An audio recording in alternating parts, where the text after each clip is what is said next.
Chiko naichi amugone kutamba zvakanaka ichi amusamagara mugara makaunganidzwa papa mama mukudedzwa mudedzwa kunze yes kani ndokagara kunze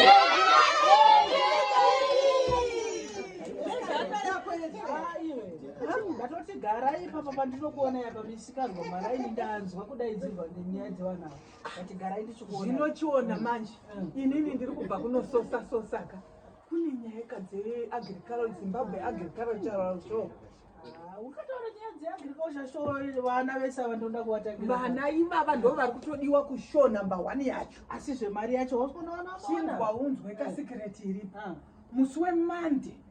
unotanga show 26 tichati 26 27 ishow chete kai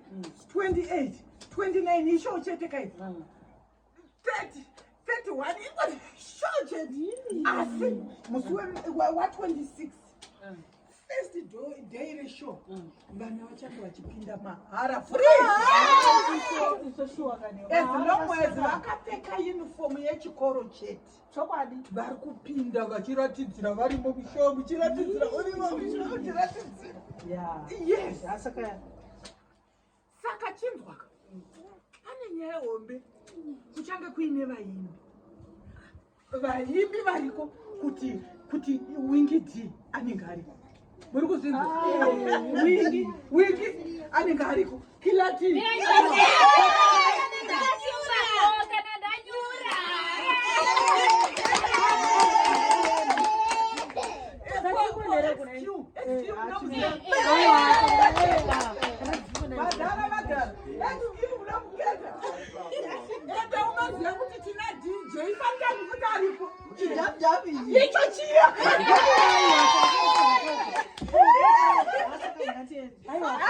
iwe kuna DJ uya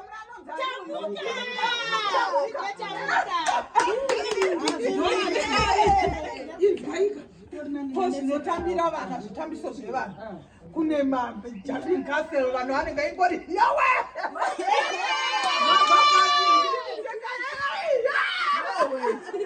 zvese zvinenge zviriko madhanki tanks zvese zviya mawater slides zvese zvichange zviriko maponi rides tiende nokuti unombozorora ende vana vanogena experience yakawanda kakungonzwa kungomwana kuchagamuka changamuku agricultural show